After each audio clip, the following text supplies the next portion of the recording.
Well, what is up, folks? Day 5 of week 2 of the Foundations of Self-Talk course with InnerLoop Sports. I mean, right off the bat, let's give yourself a round of applause because you have been putting in the work.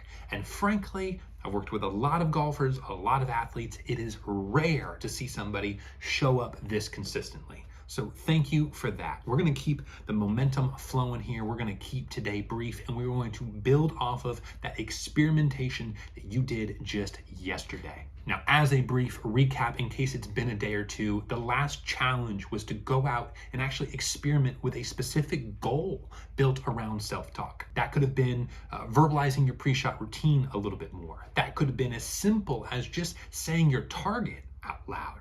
It could have been processing out loud and talking yourself through post-hole situations. Whatever you chose, fantastic.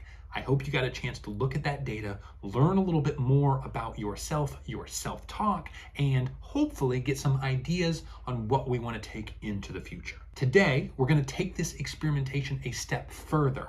And how we're going to do that, I'm going to give you a few specific self-talk strategies I want you to go out there and throw against the wall. You might not love every single one of these, and that's completely okay. I am by no means, no way asking you to commit to these long term. But just like going shopping, we got to try a few things on for size. We got to see how it feels, see how it looks, see if it's worth taking home with us and putting in the bag. So let's get down to it then.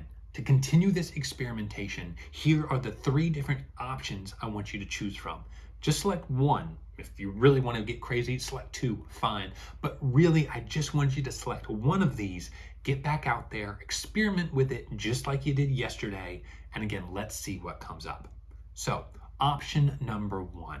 I want you to go out, play around, and intentionally focus on being less than 20% negative for that entire round. Let's see if it's possible. Maybe you do this all the time already. Fantastic. Probably skip it if that's you. But if you're somebody who maybe struggles with a little negativity, struggles with getting down on themselves, getting critical, and typically you see that negativity number at or above 20%, this could be a great option for you. Option number 2, pick a specific keyword or instructional word and make that your most common phrase. I want you to actually pick something ahead of time. Smooth and steady, refocus and reset, breathe and relax. Whatever this word or phrase may be, I want you to pick it specifically ahead of time and then go out there and make it your number 1 most common phrase. And option number 3, strive for a bounce back time under 15 seconds. Now, this is going to mean you're bouncing back quick. It's going to mean you're resetting, you're refocusing, you're letting go, you're accepting what's just happened. This one might be the most difficult because there are many times to bounce back throughout a round. So, if you're really looking for a challenge, maybe take a peek at that one. So let's recap. Today, we're going to continue to experiment. We're going to continue being intentional and with purpose with our self-talk. And to do that, I want you to choose one of these 3 options. Go out there, have a practice session, have a practice round, and strive to be less than 20% negative for the entire time. Option number 2, pick a specific keyword or phrase and make that your most frequent, your most common word for the entire round. That should show up in the analyzer on your dashboard once done. Or option 3, if you're looking for a little more challenge, I want you to strive to have a bounce back time under 15 seconds for that entire round. Again, that's going to require some good attention, some good mindfulness, some good focus. But if you're up for it, I think it's going to be massive. Once you get out there, you embrace this challenge, pick which one you want to use, analyze that round, and take a look at the data. And as you look at that data, I invite you to get your notebook out, as we like to do, and maybe jot down a few answers, a few responses to these particular questions. Question number 1, how did today's experiment show up in your data?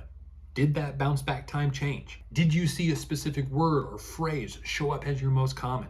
Did those ratios shift perhaps? And did negativity take a nice little hit? And secondly, I want you to answer, what felt easier today compared to yesterday?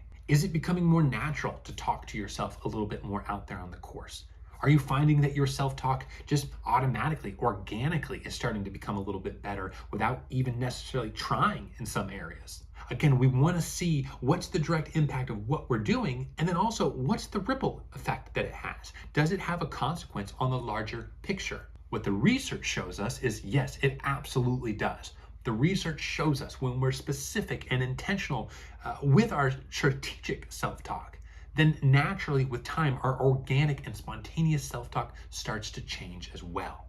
I have a hunch that could be taking root for you right around this time after you've put 2 great weeks of work in. So get out there, tackle this challenge, see what you learn, have a great weekend, and then I will catch you next time for the kickoff of week number 3. And this is when things really start to get a little more serious. We're going to pull techniques and strategies used by the professionals. We're going to blend them beautifully so that they make sense for you.